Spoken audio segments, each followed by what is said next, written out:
I was in Turkey watching hot air balloons fill the sky at sunset, and next to me was the man of my life. Suddenly, he got down on one knee, holding a diamond ring. Sophia, from the moment we met, I knew you were the keeper of my heart. Please say you'll marry me. Yes! Then he leaned over me for a kiss. But wait, why does it feel so sloppy? I ignored it and went with the flow, then... Wow, not me. Still in bed, wiping drool off my face. Definitely not. Hi, I'm Sophia, the girl so in love with other people's love. Romance is my jam, and my whole life's motivation. I've lost count of the sleepless nights I've had just so I could find out the ending to a love story. Who knows? Maybe one day I'll have a perfect romantic relationship like those characters. Only reality won't stop slapping me in the face with 17 years of loneliness and counting. I know it sounds quite normal, right? Until some mean girl started mocking me and my hobby every day. Soph, how many novels have you read this week? I don't remember. Maybe 7? Wow, that's impressive. You must have a lot of love experience by reading these, huh? And how many roses did you receive this year? Oh, that's 0. School sucked, and home was not better. My parents mostly worked far from home, so it was usually just me rattling around the house. I got super lonely, but luckily, I had Gabrielle to keep me company. She's a sweet old lady I care for after school. She's a kind soul who always tells me the most magical love story, her own. My husband could have picked any girl, but he chose me. From the moment our eyes met across the meadow with only bluebells and buttercups separating us, we both knew that we were meant to be. Aww, this only fuels my drive to find true love, to know how it feels to be completely and utterly adored by someone. But no matter how hard I tried, my dating experiences were no more than a romantic comedy series, without the romantic. When I told Gabrielle about them, but she laughed and said I was too picky. I'm not picky, I swear. I just want my love to be perfect. He has to be smart, handsome, caring, romantic, and have the cutest smile. You must know someone. What about Shane? Didn't you like him at one point? I did, until I saw his B in geography. My boyfriend has to be good with directions or else he'd never find his way to me. What about my neighbor Iris's son? He's a smart young man your age. That nose picker? No way!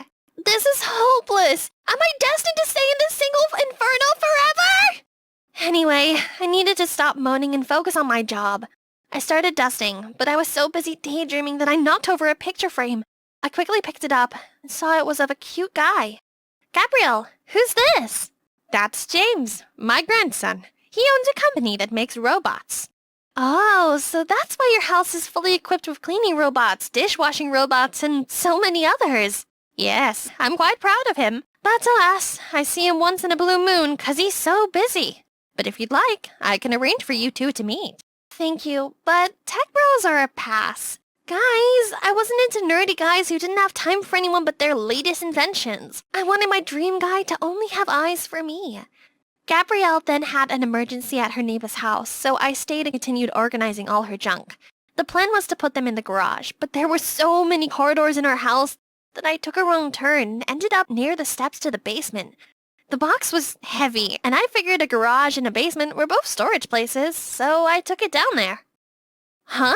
What is this place? It's like something out of Westworld. Then my heart almost jumped out to see this. Wow! He looked so lifelike that I unconsciously reached out to touch his skin. It felt as soft as a human's. Oh my god, I accidentally pressed some buttons on it! I love you, my mistress. The heck is that? Stay back, or else I'll hit you! Mistress, you are beautiful. Don't come any closer! Despite my threats, he started chasing me around. I am at your service, my mistress. Please stop running. Back off! I am not your mistress! I believe this is yours, my mistress.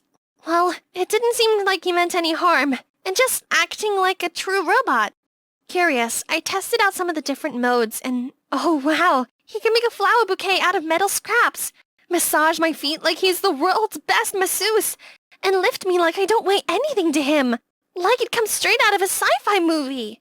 I tried searching for more info on this robot online, but no matter which keywords I used, no relevant results came up. It's almost time to go home. I needed to get back upstairs before Gabrielle found out what I'd been doing, but I couldn't find a deactivation button anywhere. That tickles, haha. Can you please stop, miss? As if you could feel tickles! Ugh! This will do for now. That evening, I was having dinner when I heard my doorbell ring. I opened it and was astonished to see that robot with a heart-shaped box. Please, let me court you, my mistress. Why on earth are you here? Go back to your place. But the robot didn't take no for an answer and kept harassing the doorbell and peeking through my window. Man, I can't take this anymore. I left my jacket at Gabrielle's, but I don't want to disturb her. Can you go get it for me? My mistress, I will not leave your side, even if it means I have to disobey you. So I had to walk him back to Gabrielle's house. I tried making him crawl through the doggy door so he wouldn't trigger any alarm, but little did we know. Oh my god, her security system reaches that part of the house too? Hey, robot, it looks like you're gonna have to stay at mine. I don't like this name, mistress. Please give me another one. Fine, I hereby name you Edward, after, the handsome Edward Cullen. Quite outdated, but handsome is fitting. Maybe I could get Edward back without Gabrielle knowing. I didn't want her to think I was a snoop, or worse, a thief. I liked her far too much to risk losing her as a friend. Only, having a robot around complicated things. Luckily, my parents were on a business trip, but that let Edward freely wreak havoc at my house. He put my toothbrush into the toilet bowl, ruined my white shirt by washing it with my pink sweater, and made me a cat food sandwich. I thought robots were smart. Why is this one so dumb? Also, I can't stop Edward from following me to school. Honestly, I couldn't help but feel a little smug in front of those mean girls with Edward by my side. As everyone gathered around the new student, he just randomly started singing and made up song about how much he loved me, and even threw heart-shaped confetti out of nowhere all over me. I needed to get him out of there before he pulled anything else, or worse, before they found out he was a robot and thought I was even more desperate than I already was. I finally managed to get a quiet night after leaving Edward with the cat, when suddenly I heard banging sounds. Jeez, Edward is roaming around again. Ed, can you please leave my cat alone? I'm trying to sleep. But then I heard footsteps marching toward me. I opened my eyes to see a masked figure holding a big bag. Who are you? Help! Then Edward immediately charged in and tackled the intruder to the floor. I was shaken up, but I managed to call the police while Edward stood guard over the knocked-out thief. Edward kept asking if I was okay, and if I got hurt, I couldn't help but smile back at him. He saved me, and was so cool doing it. From that day, I started treating him like I would a real boy. I showed him my favorite books, enjoyed movie nights with him, and went feeding the ducks in the park together. The more time I spent with him, the more I started to realize he was my other half. Well, see, he could make milk tea exactly how I liked it, gently comforted me when I got a B in English, and was unbelievably patient when it took me ages to decide my next move whenever we played chess. Best of all, we could have long, deep talks till the sun comes up. He was so perfect. As much as I didn't want to return him anymore, I felt guilty every time I faced Gabrielle, so I came to her house less and less. She texted me asking if I was okay, but I simply replied that I was busy with school. It seemed that she hadn't known anything about the disappearance of Ed. Life with Edward was just too good to give up, aside a few limitations. This morning I came to him with open arms, fully expecting his warm, fuzzy embrace, but turns out robots suck at giving hugs. It felt like hugging a mannequin. Then there's the occasional lagging, which was super embarrassing when it happened in public, like knocking over a stack of cans at the supermarket level of embarrassing. Or sometimes when he just froze for like 15 minutes loading my commands. But that's not a big deal. We were still happy together. Until that day. We were on a picnic in a meadow when it suddenly rained. We looked at each other and started laughing, chasing each other barefoot through the slicking grass, then dancing under the sudden silver curtain, twirling and splashing like giddy children. In that moment, I knew the storm outside was nothing compared to the one raging within, a joyous tempest of connection and love. Suddenly, Edward moved slower and his voice trailed off. Sophia, I don't feel so good. I won't make it. That's when I came back to my senses, realizing he wasn't a human. How can he suffer under the rain? No, Edward, no! You have to make it! Don't leave me! I really, really like you! How nice would it be if you were a real person? Then, to my horror, he froze on the spot. I tried to get him to move, but it was no use. He'd shut down. I couldn't sleep or eat or do anything. It was horribly empty without him. No one here asked me if I was okay, and no one's there to make me milk tea or laugh at silly things anymore. Worse still, prom was fast approaching. I decided to come without a date. I walked around, seeing people talking and laughing with each other, and somehow I felt so lost, and even lonelier than before. My heart sank to the floor. I couldn't be here any longer. As soon as I returned home from school, I went immediately looking for my Edward, but he wasn't there. Edward had gone! Jody and I dragged our aching feet on the hallway after the whole day searching every corner of this mall. Oh, my legs are toast. I don't think I can walk further than this. Who makes an ad without specifying an official store? I can't believe we've walked to 10 stores and we can't find her. Let's try this last store. If she isn't here, then we get an Uber and go home. We walked into the store holding the last string of hope, and there she was, sitting majestic on the shelf. We ran up to the shelf and Jody, being Jody, started to cry. She's so beautiful! We finally found her! The baby Stella doll collection! We quickly brought Stella to the cashier, then walked out of the store like world champions holding a trophy, knowing everyone was staring at us like we were crazy, as if we care. Hi, I'm Leah, and here's my bestie, Jody. I've known her all my life. We've grown up together in the same neighborhood. As long as Jody and I are together, nothing matters whatever shenanigans we were up to. Today, we just got the perfect doll to complete our doll collection. That was all that mattered. It's not easy to find someone sharing our weird hobbies, right? Jody is the queen bee of everything, and she has always pushed me to be a better version of myself. Like when she became the swim team captain and always encouraged me to join the team, and it turned out that I actually loved swimming. The next day, we came to the pool to see Dee, our team member, doing a perfect backstroke. Good job, Dee. Then he gathered us and announced the upcoming synchronized swimming competition. And naturally, Jody secured one position and the other was also up to her. Sir, that's easy. It's Lee. I know you two are joined at the hip, but it needs more than that. With all due respect, sir, believe me, Lee is perfect for this position. It's a synchronized duet. Who else can you trust to be in sync with me other than my best friend? I was happy that Jody had so much confidence in me, but also anxious. I've never been in any nationals before, but it's a great opportunity, and I never took it for granted. I'm gonna try my best to prove my worth.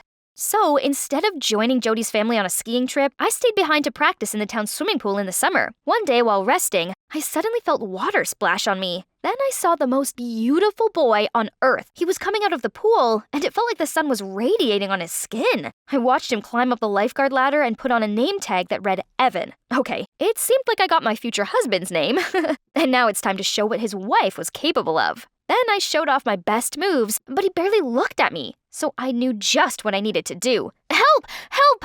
I'm drowning! Right at that moment, Evan dashed into the pool and rescued me like a brave knight. You saved me! Wow, you're so strong! And you are so pretty. And then he winked at me. Ho ho ho, I guess I drowned again in those eyes. From that day, I started going to the pool every day. Evan always waved at me, but that was all. He never made a move to come near me again. I couldn't fake drowning every day at the pool, so I settled for the friendly waves. Finally, Jody was back from the holiday. So tell me everything about the mystery lifeguard. He was so gorgeous, but I'm not sure about him. He hasn't asked for my number yet. You should have walked up that ladder and said, "Hey, mister, do you like me or not? Because time is running out." That's definitely what you would do. Exactly. Like yesterday, I was at the mall with my mom and I saw a boy, Mark, at the ice cream stand. He was drop-dead gorgeous. I walked straight up to him, took his phone, put my number in it, and told him to call me. And he did that night. Whoa. Would that work with Evan? Only one way to find out. The next day, I mustered my courage and marched straight up to Evan. Hi, Lee, right? Yes. How are you doing? Good. Hey, let's go up the lifeguard's chair. There's shade there. He offered his hand to help me go up there. Actually, I wanted to talk to you sooner, but it's kinda super busy here the past few days. You know. Oh, that's it. I sat next to Evan as he paid close attention to everything happening in the pool. We talked, we laughed, and I even felt his fingers brush over mine. Talking with him was so fun that I forgot the mission today. Ask his number. It's all right. We had loads of time for this. But all that went away when I got to the pool the next day, and he wasn't there for the days after. There was still no sign of him. He came and went just like a fever dream, leaving me aching in a quick fever of first love. Well, his loss. He had all summer to ask you out, and he didn't. Good riddance. Yeah, but I should have just asked him out like you suggested. Come on, forget about him. Now, let's focus on an important issue. My birthday. As always, it's gonna be the biggest event before school resumes. And you know what? Mark's gonna be my escort. Ooh, dreamy Mark is coming. Can't wait to meet him. Just like Jody described, her parents spared no expense. Her party was packed with all friends at school and some of her social circles that I've never seen before. But in the middle of them was, for a second, it felt like I was dreaming, like I'd spent the entire summer dreaming of this face. Evan was here in flesh and blood. I was about to confront him, then, you came! Lee, meet Mark. Mark, it's Lee, my bestie. What? My head was spinning. So Evan was also the Mark guy Jody had been talking about the whole summer? How could it be? When Jody spared herself to other guests, I dragged him to the corner. Evan, what are you doing here after disappearing all this time? And Mark? What's with the name? Actually, my name is Mark. The pool was too cheap to make a new name tag for me, so they made me wear an old one for a former employer. And I just took the lifeguard job in the summer. Things just got a little hectic, so I forgot to tell you. I never planned to hurt a beautiful girl like you. What? No! You don't get to flirt with me anymore! Besties like the same guy. How could it be more typical of dramas? No, sisters first. Jody was with him, so I'd better stay away. That's right, there's no other way. With the decision having been made, I tried to hold my aching heart to sleep. Until the next day at school. I was grabbing things from my locker when someone startled me. Hey, Lee! It's great to see you again. Evan? Mark? Why are you here? I go here now. Now I could swim in your beautiful eyes every day. See you around, gorgeous. That's not good. Lee? What's going on? Why was Mark looking at you like that? Oh, screw. She saw that? That's it. It's better that she heard it from me and not from someone else. I took her to a quiet spot and explained everything to her. The look on her face was not reassuring. So, are you saying that Mark is Evan, the lifeguard? Then let's go to the pool to check. I already told you he doesn't work there anymore. We can ask Mark directly instead. Excuse me? Asking him? Sorry, I'm not like you to ask this kind of question. What does that mean? I just see you're making excuses to steal my boyfriend. Stop being Delulu. What? Talking about Delulu, Mark is not your boyfriend yet. Let's see who can win him. Challenge accepted, bestie. I couldn't believe in my ears. Jody had been thinking of me like that all this time? I came to school the next day to see Jody and her other friends marching in the hall. Mark, let this smile always on your face, 'cause when you smile, the whole world stops and stares for a while. Classic Jody. But flashy things don't shine. Then I approached them and faked being fainted to fall into Mark's embrace. And his gallant caught me before knowing what happened. Oh, you saved me again. How can I pay you back, my love? I could see the fire burning in Jody's eyes. At lunch, I went to the canteen with Mark. I could feel the distance of the time wore away, but it's nice to talk to Mark/Evan again. But Jody, out of nowhere, sat down beside him. Hi, Mark. And Lee? Watch out your food, Mark. Do you know one time she was so hungry that she stole her date's food while he was in the restroom? So, do you know, Judy used to devour the whole turkey on Thanksgiving? She just peed into the pool last week. You know that? Hey, it's just an accident. And you bought your mom's Gucci bag and blamed it on your brother. Not as interesting as you still needing your mom to sing a lullaby every night. Geez, I wish American presidential elections could be as hot as girl fights. Too frustrated, I blurted out every secret we kept together since we were kids, until teachers stopped us. We had to clean every single corner of the pool as punishment. Let me help you, Jody. Thank you, bestie. Yeah, bestie my butt. And just like that, the Third World War continued. The whole school started whistling about the famous friend duo of the school turning to bark at each other. Go ask your queen bee first. One day, Mark came to find me, and we were talking for a while. I'm sorry. I think I need to be held accountable for what is happening between you and Jody. No, it's not your fault. Just some girl stuff, you know? Then from nowhere, Jody stormed in. It's you! You tore up my swimming presentation draft to the coach, right? What gibberish are you talking about? The draft was just right there on this table, but when you came, it disappeared. We found this near your locker. What was it? It's a piece of paper from Jody's draft? I'd never seen it before, let alone tore it. I saw with my own eyes. Don't you dare try to deny it. But I'm with Mark all this time. I can't do this. I just came, so I'm not sure. You, enough with your lies. You'll no longer be accepted in our team. Get out! What? You can't! Don't forget I'm your partner in the upcoming competition. Of course I can! I'm the team captain, and Dee will be my partner. Everything was happening so fast. My head was spinning. What's going on? I've never done such things. But Mark? Why didn't Mark defend me when he knew I was innocent? Was everything worth fighting for that guy? Now I felt like I lost everything. My best friend, my swimming spot. When it's already bad, Mom knocked my room with the most terrible news. Hey, what's going on with you and Jody? Nothing. Nothing? So why is she burning your dolls? What? I looked through the window to see her burning our collection. I immediately ran to her house. Jody, no, please! She didn't. She let it all burn. That was it. Our friendship was burnt to ashes like our dolls. A few days later, Jody and Mark became official. Thanksgiving came, but I felt lonelier than ever. Not because Mark chose Jody, but our dying friendship. So I came to the swimming pool in town. While letting myself float on the water, I heard a very familiar voice. Lee, is that you? Oh my god, I hoped I would bump into you here. Don't even speak to me, you devil. Did I do something wrong to you? You ask? You forgot what you've done to me a few days ago?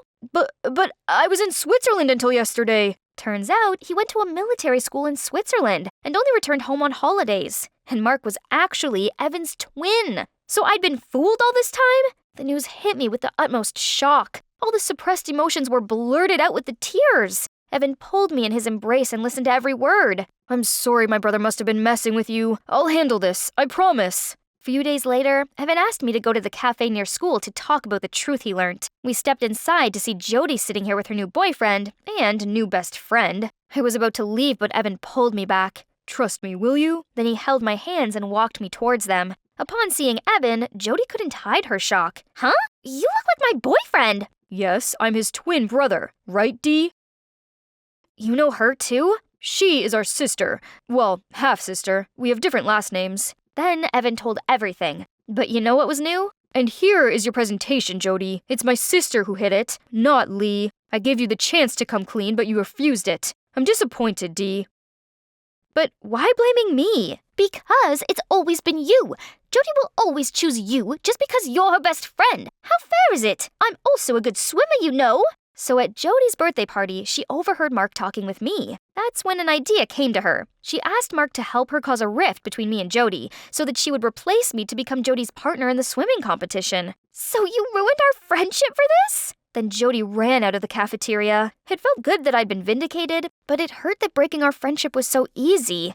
The next few days were not getting any better. Jody was calling nonstop to apologize, but I wasn't ready to listen to her. One day I heard Jody and Mark talking. I apologized for everything. My sister wanted a spot on the team, so I just want to help. But I thought by doing that I could know what your feelings are if there's someone else like me, because from the beginning I already fall for you. I don't know what is real or not real anymore, Mark, but I can't forgive you. At least now. I'm sorry, but whatever happened between us is over. Things were messed up for Jody as well. The next day, I answered the door to see Evan, Mark, and Dee there. We apologize for what happened. We didn't think clear before doing that. I let jealousy take over me. I'm sorry for things going bad between you and Jody. It's no use being mad this time, at least. Everything was settled in some ways. I am really sorry about my messy family. Please, I heard enough sorry these days. So how about that? I should have done this long ago. Do you want to get ice cream together sometime? I thought you'd never ask. And, Lee, I have decided to leave the team. I can't be there after all of this. But how about Jody? I ran to the school gym, knowing the chaos that was going already. Look at this mess you girls have made. How are you supposed to join the competition without a partner? I'm sorry. When the coach left, she jumped into the water and let it take over her. So I joined her. Hey, I can be your partner. Lee? No, I don't deserve it. I was stupid. I burnt our dolls and I threw away our friendship. Yeah, you were pretty stupid. And you hurt me. But it's okay. I'm here because you need me. And regardless of anything, I'm always going to be there when you need me. I'm so sorry. It's okay. We both learned the lessons of being calm before saying anything regretful. And now, let's win this thing. Yes, with you, bestie, I can always win.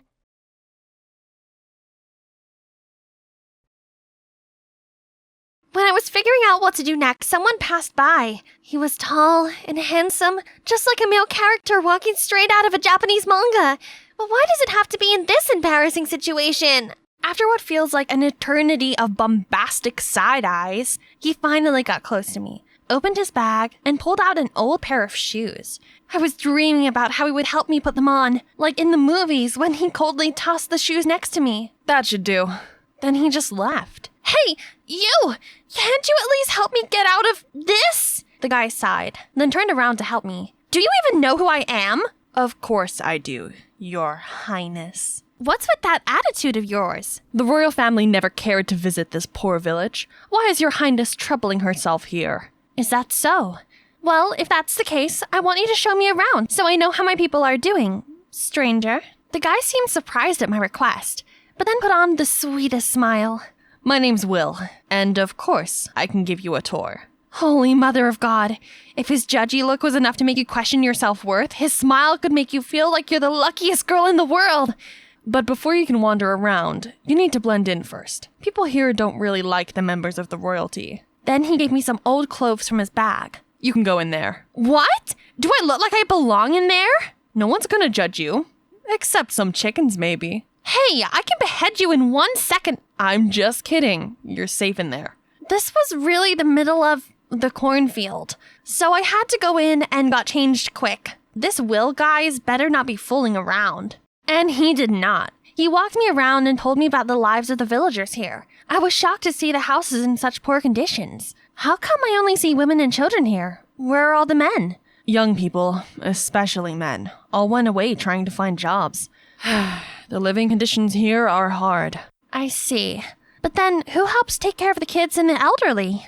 We're all just a big family, so everyone kind of counts on each other to make it through. And you're the only guy around? Actually, I was going to leave too, but then I just didn't have the heart to, so I decided to stay here to take care of everyone. I was shocked to learn about everything. All this time while I was sheltered in my gated castle, attending useless events at the lodge in name of charity. People out here have been struggling. And this guy, Will, has done more for others than I ever did. I was wrong about him. Right then, a piercing voice came shaking the earth beneath my feet. Your Highness! What do you think you're doing? Oh my god, what kind of rags are you dressed in? Are you trying to harm the princess? Guards, restrain him! No, Grace, I'm fine! Look! The guards finally let go of Will. You can't be out here, princess. You have to return to the lodge ASAP before word gets out. Next thing I knew, I was escorted away. Thank you! I'll return the shoes to you! Man, Grace is always a party pooper. As soon as we got back to the lodge, Grace instantly turned into a talking machine, going on and on about how dangerous it was, how reckless I was. But you know, one of my greatest strengths is selective listening. So I take what she said with a spoon of salt. I mean, a grain of salt. Everything I just said to you goes in one ear and out the other, doesn't it? Yep, you got that right. Anyway, I had this idea while cruising around the village. I want to help better the lives of the people there. What else, princess? I'm serious. It's like I finally found my life's purpose as a princess all these years. Just don't get yourself into trouble is all I'm asking for. You got it. That night, I racked my brain trying to think about how I could help the villagers. Aha! I'll give them the nicest things in the world, just like how the fairy godmother helped Cinderella. So the next day, I ordered my servants to pack boxes of gifts to deliver to Will and the other villagers. If you could have anything from the royal family, what would you want? I'm so sorry, princess. I don't know what I did wrong. Please don't fire me. Chill out. You're not fired. Just answer me. I don't know. Maybe expensive clothes made out of cashmere or mulberry silk would be nice. Right. Pack all the royal gowns then. From blueberry silk, of course. Princess, it's mulberry. Yeah, that. What else? Get all my tiaras too. But that's your tiaras, princess. Nah, I never wear them anyway. Oh, don't forget some royal tableware and tea sets too. I want my people to have the most enjoyable dining experience. After having the gifts sent over, I also gave the order to build a tea house in the village where people could read and have a cup of tea together. It feels so nice to finally be able to do some real charity. In the days following, I still had to resume my charity duties at the lodge, namely helping out with the laundry. But of course, it was just for photos. Feeling exhausted, I decided to get a massage with Liam and Grace afterwards. But who knows, it would tickle so much. It's like 1,000 feathers poking at my soles. Your Highness, are you okay? Looks like you're dying over there. Help! Help me! Stranger Eventually, after the massage disaster, it was like something clicked among the three of us. We would hang out together, and our favorite thing to do was spilling the tea about the royal family. Well, not literally. The queen mustn't know about this. Nah, it's fine. The queen always acts tough and strict, but did you guys know that she's actually scared of the microwave? Your Highness! I heard some other rumors on the streets too. A royal member once snatched a scarf from a woman and never gave it back just 'cause they liked it so much. Oh, I bet it's Princess Aurora. She's crazy about fashion and all that nonsense. We never get along, though. But just when a maid was putting down a spoon next to me, the butler suddenly flew off the handle. This is the dessert spoon, and that is the teaspoon. How could you not know this? I'm terribly sorry, Princess. I'll... It's just a spoon. You're excused. Don't worry about it. Agreed. We don't care about those stupid rules. Now, if you could leave us alone. They finally left. Ugh. I wonder if these people ever got bored of themselves being boring. Even though I had fun with Grace and Liam for the past couple of days, I've been longing to get out of the lodge again and explore the grounds. So one time, while Grace was back at the palace running some errands, I immediately took my golden opportunity. I was so excited to see how my people were doing with all the nice things I've sent to them. Oh, I bet they're looking as elegant as the royal family now. Maybe they're busy riding the horses I sent. Oh, actually, they might even be having a tea party now. I can't wait to join them. But when I got there, the village looks the same. And is that the sovereign's orb they're playing with?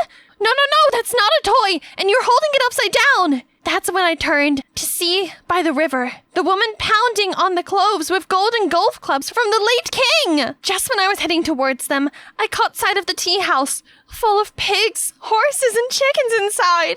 Did they seriously turn my elegant tea house into a barn? I guess animals are having a grand tea party in there.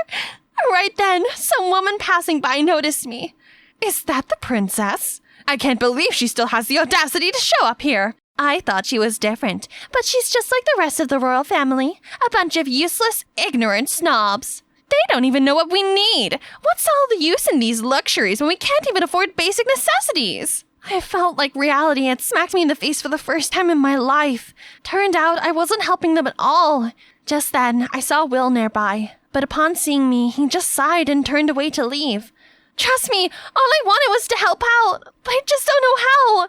You should just go back to your lodge, princess. No, let me stay here and live with everyone to understand what my people are going through. That's not possible. You grew up with abundance and wouldn't last a day here. That's why I want to learn, so I could really be helpful and give everyone what they need. Please help me, Will. He still seemed hesitant. Just treat me like everyone else here. I promise I'll try my best. Will seemed surprised at how determined I was, and he agreed to give me a chance. I was over the moon and ready to start a new venture. But when I got back to the lodge to pack my things, I was informed that the charity program was over and all of us were to return to the palace the next day. I had to go find Liam. Seeing him reading in the garden, I told him I had some emergency that needed my attention here and asked if he could help cover up for me. I was ready to get on my knees if I needed to when... Sure thing. Just do whatever you need to. But aren't you mad? I know I was supposed to be spending time with you just as the queen wanted me to. You know, the marriage and stuff. Girl, I got your back. Saying that, he got on the phone with my mom. Your Majesty, the princess and I are enjoying our time together so much and wish to be allowed to extend our stays here. And of course, the queen was more than happy to agree. But I knew there was one more obstacle to overcome. Grace! When I told her I needed to live outside the lodge for a while, she immediately opposed the idea. I'm serious, Grace. I know you worry about me, but I am the princess. I'm supposed to help the very people I rule, but I failed to do that so far. And I'm here enjoying my privileges on my people's hard work. What kind of princess am I? Plus, Liam and I don't have feelings for each other anyway. Grace, you gotta help me. After long hours of arguing, Grace finally caved. I was so ecstatic that I jumped over to hug her. Giddy up! Only, life in the village was slightly different from the palace. People here actually grow their own food. Doesn't everyone's food come from the store? No, we don't have stores here. Everything comes from the ground. Even my afternoon chocolate shake with 2 pumps of mocha? Yes, even your chocolate shake with 2 pumps of mocha. In fact, I bet it's even better. I'll make one for you later. Just then, I saw Miss Estelle struggling to pluck up the carrots, so I came over to help her. Don't you worry, I got this. But, Who knew the carrot was holding on to dear ground? Just when I was about to give up, it suddenly came off the ground and ended up flying straight over my head, hitting, well... Maybe it's better you go feed the chicken. But when I approached the chicken, I saw an egg on the ground, so I picked it up. The chicken suddenly turned to look at me as if they all spotted their sworn enemy. All that was left to do was run! Not until Will came in and saved the day did all the chickens calm themselves down. You seem to know a lot about life here. Of course, I've lived here since the day I was born, though I don't really know who my parents are. Where are your parents? I'm actually an orphan, being brought up by the people here. They didn't have much, but were raising me with all their hearts. That's why I want to stay here and take care of them now that they're getting older. I was touched by his story and realized how nice people could be to each other, against all odds. Let's go fix the roofs. The storm's coming. Is there something you can't do, Mr. Know-It-All? Well, actually, yes. I've been living here for so long, I don't know how to impress a girl. Who are you kidding? I bet girls are dying to sweep you off your feet already. Are you? For a second, I found myself lost in the dreamy haze of his eyes. No, Mia, you're here to help others, not to fool around. Come on, let's go fix the roofs. Later that day, Will led me to the garden and showed me the traditional way of making chocolate. And just like this, you keep grinding until it becomes a thick paste. I got to try it with Will holding my hand. The two of us were so close together. I could hear my heart pounding against my chest. Is this the rush they all talked about in the fairy tales? When we finished, Will made a fresh batch of hot chocolate and gave me one. When I took a sip, a rich, nutty, and earthy flavor instantly warmed me up inside. Will was right. This is better than any Starbucks I ever had. The following days were the most fun I've had in my entire life. I still found it hard to navigate through the hardships here, but Will was always by my side. And the people here, once I got to know them better, they all started to warm up to me too. Every Friday, the whole village would gather around a bonfire to tell each other the oldest tales. Enough with the nightingale. I want to know when we'll hear the happy ending for the tale of Mir and Will. We all know the happy ending is as clear as day already. I found my cheeks warming up to the jokes. I wondered what was on his mind as I caught Will blushing also. Everything was like a dream, until one morning Will and the other villagers had to go harvest the crop, and I stayed home to help with some chores. While I was hanging the cloves, I got all shook up by a familiar voice. What do you think you're doing, Mia?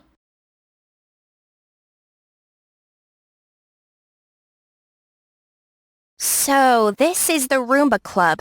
Why isn't the guy here? Was I wrong?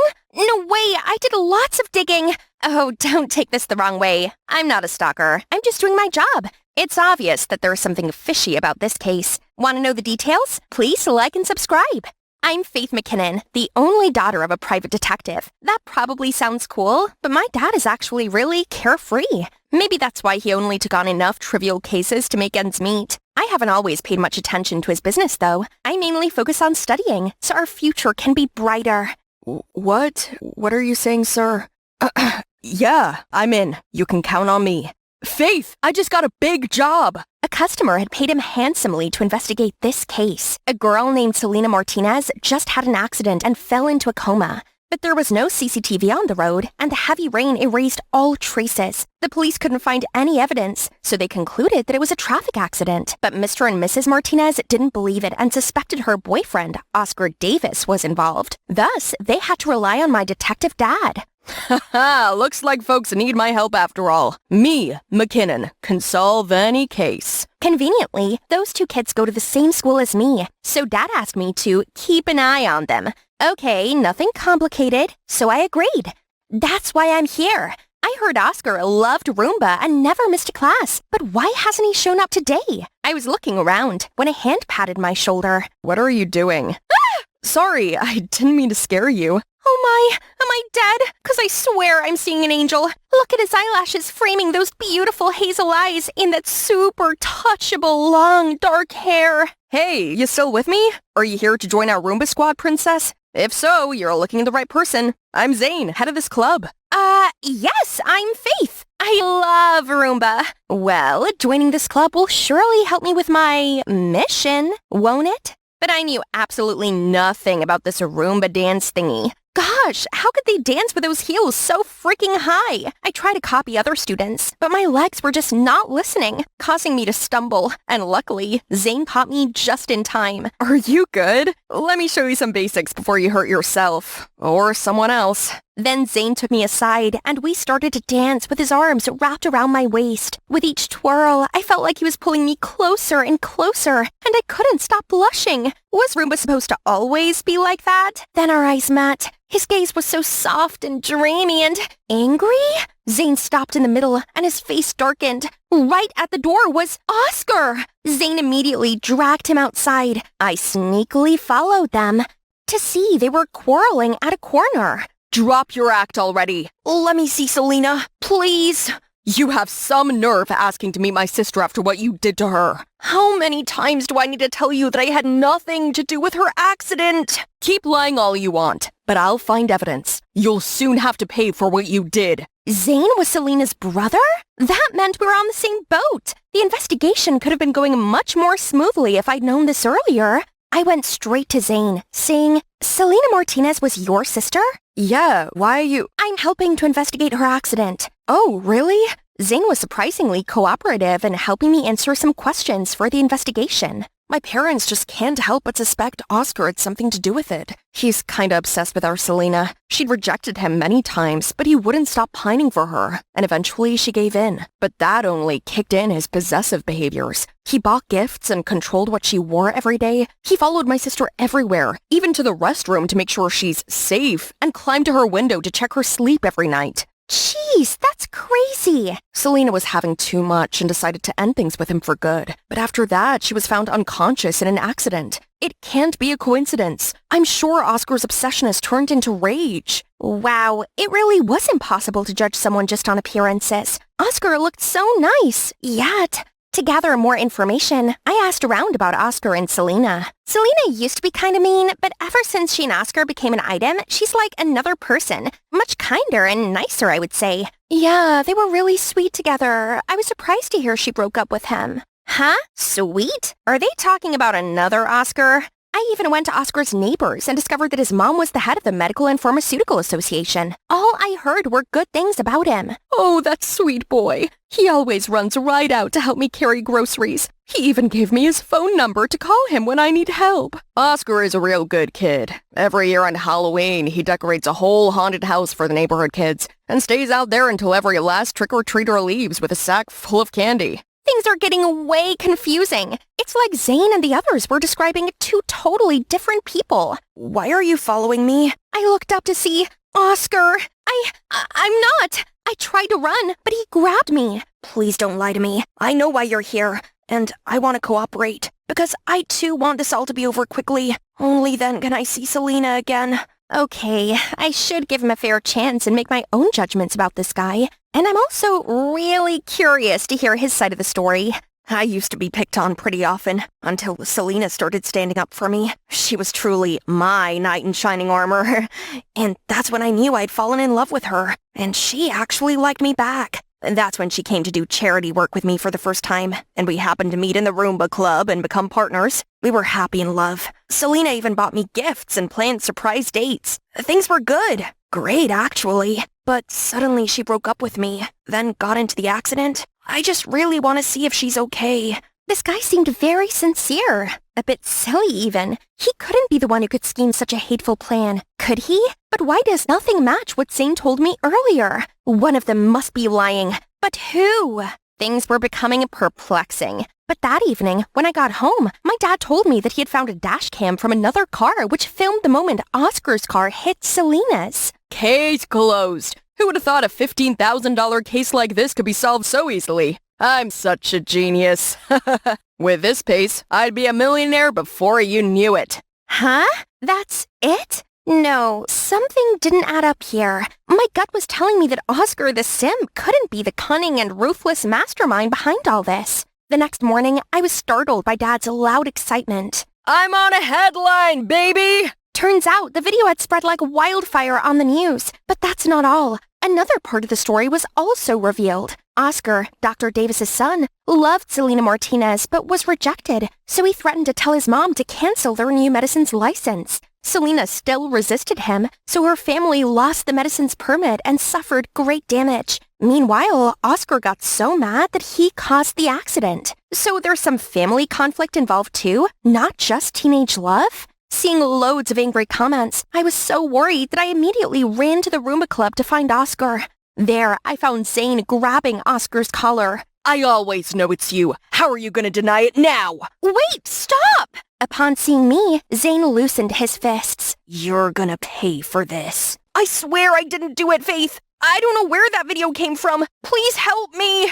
I also felt things couldn't be that simple, so I came home to check the video again. Finally, I found something that was off. If the impact happened at that angle, Selena's left arm would have been injured, but it wasn't according to the hospital's record. Dad, I think the video of the accident was fabricated. We need to confirm Selena's condition before making any conclusion. Well, this case is already closed. The Martinez family asked me to wrap it up as soon as the evidence was discovered. Why such a hurry? They spent all this money but didn't want a thorough investigation? The next day, I decided to investigate myself. I disguised as a nurse to sneak into the hospital, but Selena's room was strictly guarded. I had to find another entrance. Huh? Is that Zane?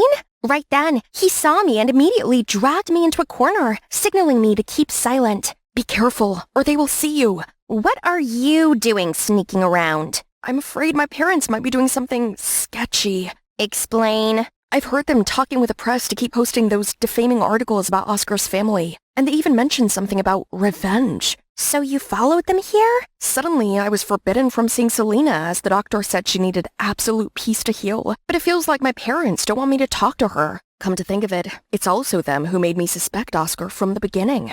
That's what I thought. But why should I believe you when you've been saying awful things about Oscar? Maybe you're working with them. Last semester I studied abroad. That's when Selena and Oscar started dating. All the things I knew about them were told by my parents. Actually, believe me or not, I'm going to find out the truth with or without your help. Seeing his determined attitude, my heart softened a little. If it's true that your parents were up to something bad, are you still willing to expose them? If so, what they did is just wrong, and I need to know why. Right at that moment, I got a call from Dad. Well done, Faith. You were right. That video was fabricated. I believe you, Zane! 3 days later, it was reported that Oscar's mom resigned due to the recent scandal. Then Dad showed up in an unusually neat suit. You better go get ready, kiddo. The Martinezes invited us for dinner to celebrate solving the case. I think they might throw in a bonus on top of the initial amount. My dad is quite the performer, isn't he? All right, time to solve this case. At the dinner, everyone seemed extremely happy, especially Mr. Martinez. Thank you so much for giving us the closure we needed for our daughter's accident. No, I have to thank you for giving me such a big case. Now people will line up to have me solve their cases. Haha. They kept toasting, laughing, and talking happily like two old friends. Then Mrs. Martinez went to get some more food for them. I turned to see Zane looking a bit sad. I didn't expect Dr. Davis could stoop this low. She got what she deserved. How dare she say our medicine was of poor quality and rejected the license? She almost ruined our plan to make loads of money. What a wet blanket. Luckily, we got quick-witted to stage a fake accident to frame her boy. Hearing that, Mrs. Martinez quickly ran to cover her husband's mouth, but couldn't make it in time. Aha! So you admit everything. I recorded them all. This will be evidence to expose you in court. We admit nothing. Check your recording. When I turned it on, it was all static. We couldn't hear anything. Unfortunately for you, this is the family business room, equipped with signal jammers and anti-eavesdropping devices, so you have no evidence. Mom, stop it. Right then, Oscar walked in, with Selena on a wheelchair. Why are you here? You're supposed to be at the hospital resting. All thanks to my mom. She knows someone in the hospital and could help Selena get out. Or else, how long were you planning to keep her locked up? It turns out Selena had woken up a week ago, but her parents kept it a secret. That's why Zane wasn't allowed to visit her out of fear that everything would come to light. Mom, that's not enough for you? You asked me to pursue Oscar at first to get close to his mom, but when the plan didn't work out, you then forced me to break up with him. But I've already fallen in love with Oscar for real. It broke my heart to do so. That night, I was driving in a totally lost mind and crashed into a tree. But who knows, my own cruel parents would use their daughter's accident as an excuse to frame Oscar and his family. Oh, honey, you're saying this because you're not well yet. No, we all know what you did. Just confess. Oscar and his mother are good people who don't deserve any of this. I love you guys. That's why I have to make it right. You ungrateful little traitor. Everything we do for you. But it doesn't matter. A court needs concrete evidence, not just the words of a girl. I'm really disappointed in you guys. I hope that you would step up and take accountability. You could have gotten a reduced sentence, but I guess now we need to turn in the real evidence. I held up the confession video of the person hired by Selena's parents to fake the dash cam. At this point, Mrs. Martinez fell to her knees, sobbing dramatically. I paid you to find the evidence against the Davises, not against us. Sorry, but we refuse to accept your money. We don't work for you. We work for justice. Soon enough, Mr. and Mrs. Martinez saw their day in court for their schemes, and the Davises' name was cleared.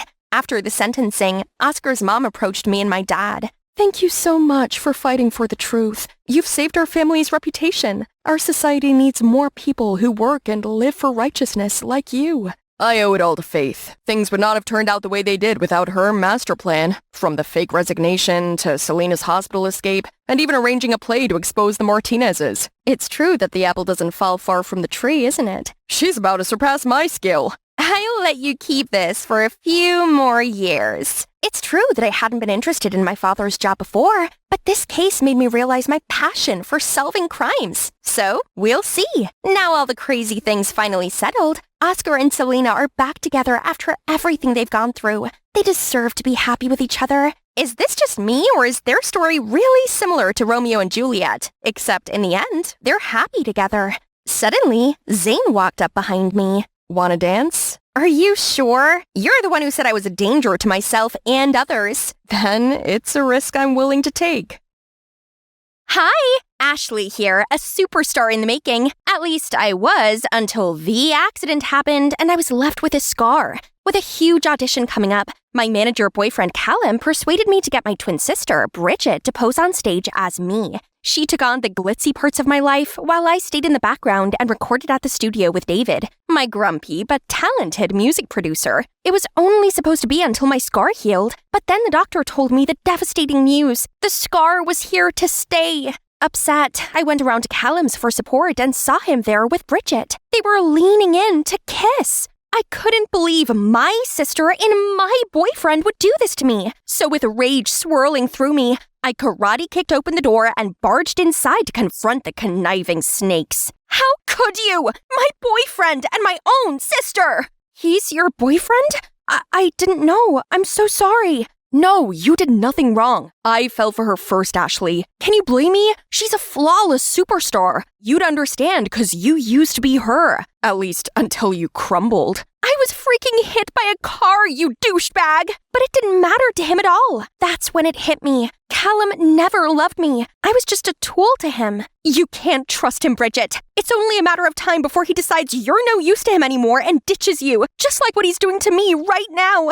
And I'm going to make sure the whole world knows what a jerk he is. Callum suddenly lunged towards me, then aggressively dragged me out of the house. You think you can threaten me with that big mouth? Who's gonna believe you, huh? You're just a shadow of Bridget, a flawed, pathetic version of her, so get lost. You'll never get away with this. Just you wait and see. Days later, I was still hung up on his cruel words, but I had to do something to take back what's mine. So I spent ages covering my scar with makeup, then showed up at an event I was supposed to attend. I confidently strutted up to the entrance. Whoa. Nice try, Ashley. But the scar gives you away. Try Kylo Ren next time.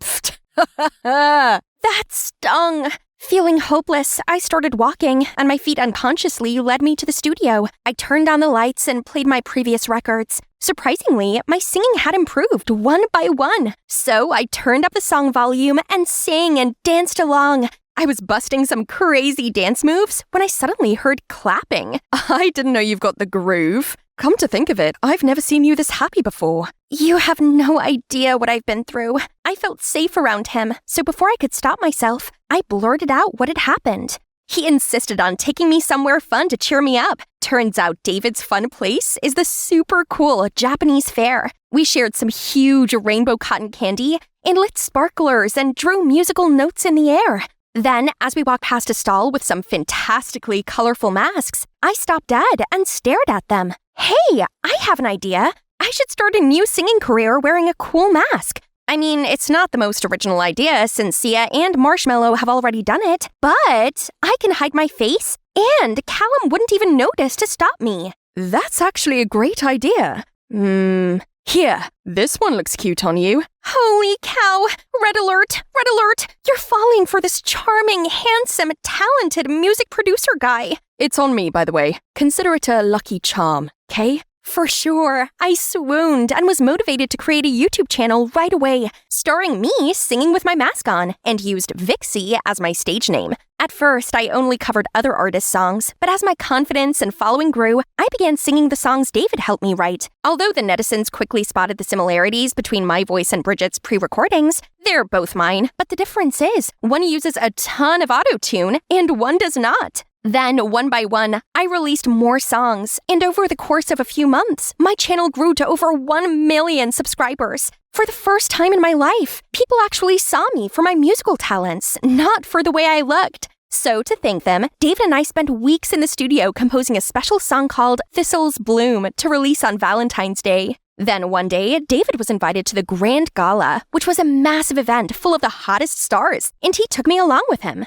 The party went off to a great start, and everyone was so complimentary about my music. I was dancing alone while David talked business with some music producer. But then, Bridget suddenly appeared and tried talking to me. Vixie, hi! I love your look. I ignored her and went to leave, when suddenly I got this itchy feeling in my throat, and I felt my face begin to swell. I looked down and gasped when I saw pecans inside my muffin. Oh no, I'm allergic to pecan! I ran to the toilet and took off the mask to catch my breath, when the bathroom door snapped open and in walked Bridget. Come on, Ash, I already knew it was you.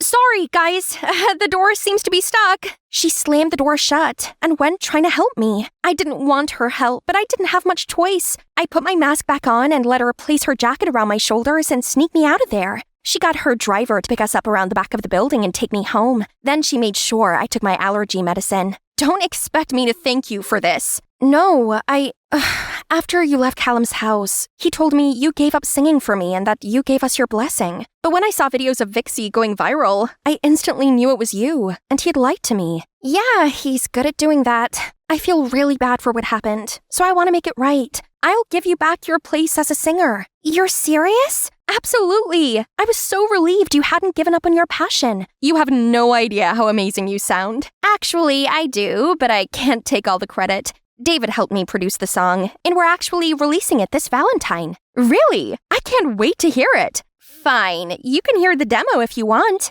She loved the song, and I had to admit, it felt good having my twin back. A few days later, I was fully recovered from my allergy attack and feeling excited about my big song reveal. But then I went on my laptop and saw that Bridget had released a new song, Thistle Bloom, my song! I immediately called Bridget to find out what was going on. Surprised, weren't you? Now you know how I feel. I've always been inferior to you. It's about time you be the loser. Oh, and BTW, Callum and I are officially dating. He picked me over you, so did your fans. They definitely won't be fooled. I'll show them the truth. I went online and insisted that the song was my work. But not only did the netizens not believe me, but they also wanted me cancelled. This Ashley wannabe is so tragic. I always thought this masked girl was sketchy. She thought she was so sleek, stealing Ashley's song. I had to watch my subscriber count take a nosedive. All my hard work had gone to waste. I turned my phone off and just sat in a dark room, wishing I was beautiful again. Maybe people would believe me then. Suddenly, the door opened and in walked David. You've been ignoring my calls and messages, so I came to see if you were okay. Seems you're not. No, I'm hideous, and now my career is over. Your career isn't over because of how you look. Can't you see? You're very talented and you're all set to become a great artist. That's why Bridget is so jealous and insecure. She has to steal your work. So, people still believe Bridget because she's beautiful. No one wants to believe in this sketchy, masked girl who's too afraid to show her scarred face. Look, I can't hear most of the words you just said, but all I know is you can't let a minor setback like this stop you from doing what you love. He then took something out of his ears. Hang on, were they hearing aids? My hearing started deteriorating when I was 15. When I told everyone I wanted to work in the music industry, they all thought I was delulu. But 5 years later, and look at me now. Of course, it was hard for me too, but I never let my disadvantage get in the way of my dream. You really did it! Sorry, what you say? Oh, that actually made a lot of sense. If David could overcome this and continue to compose and produce amazing music, then I could overcome my body image issues and become a real singer in my own right and under my name. I started by snooping around my old fan pages and found out that Bridget was going to hold a press conference for the release of her latest album and perform Thistle Bloom. I devised a plan to get there before she did, and that includes David puncturing his own car tire and getting Bridget and her team caught in traffic. On the press conference's stage, I was shaking like crazy, but as soon as I heard the audience chanting my name, I knew I could do this. I stepped on stage, and while the crowd was too stunned to react, I quickly started performing an acoustic version of Thistle Bloom, and the crowd went quiet. I could see it in their eyes. They were moved. Then the screen behind me lit up and played a video of me and David working on the song. When my performance ended, the audience erupted in applause. I was overwhelmed with joy, but then a reporter suddenly stood up and asked, "Are you the masked singer Vixie? What are you doing here instead of Ashley?" I knew this was my moment of truth, so I took a deep breath, then removed my mask. I'm actually the real Ashley. The audience gasped in shock. Buzzing started spreading. I got the scar from a car accident. I was so hungry for fame, but believed I could never make it as a star with a scar. So I asked my twin sister, Bridget, to take my place. I'm sorry that we deceived you like that, and I promise that from now on, I will always stay true to myself, scar or no scar. Then I stepped down from the stage and walked past Bridget, who was trying to escape the reporters. She looked around and called Callum's name for help, but in typical Callum style, he was trying to blend into the crowd. Ashley, was the twin swapping plan your idea? No, it was actually my ex-manager's, aka cheating ex-boyfriend's idea. Wasn't it, Callum? I watched him look mortified as they swarmed around him. It seems like he's gonna have a hard time with his career in the future. That's karma for you. Then I strolled out of there with David waiting at the door, leaving all the buzzing behind me. I started living my life just the way I wanted and no longer cared what Bridget and Callum were up to. Then one day, I was driving home from the studio when I saw Bridget surrounded by some thugs. I called the police and then made sure she was okay. Turns out, Mom was in debt, and the collectors were now forcing Bridget to pay up. My life's a failure. I tried to be you to escape this pathetic reality, but got carried away and wanted to replace you. I don't have any excuse for my actions. Just punish me however you want. I stayed silent for a while, then eventually decided to drive her home. It made sense now. Bridget despised me because she'd spent years suffering with Mom, while I had a privileged, happy life with Dad. I felt bad for her, because after all, she's just a victim of Mom's neglect. So, I used the money Bridget had made while being me to pay off Mom's debt, and then I spoke to Dad and arranged for her to move in with us. Things aren't perfect between us, but we're getting there. She's still super shy and moody, but she's doing a lot better than she was. I learned to accept the scar on my face and became a real singer. I may not be a household name, but I guess I'm pretty famous, and also an inspiration to young girls who feel self-conscious about the way they look. And you know what? I'm happy with that. Best of all, I now have a cute, kind, loving, albeit grouchy at times, boyfriend, David. We even opened a music company that judged our clients on their talent, not their appearance. I was cuddled up next to David watching the news when the reporter said there was a groundbreaking new scar treatment available. Do you still want to remove your scar? No, as it's now a part of me.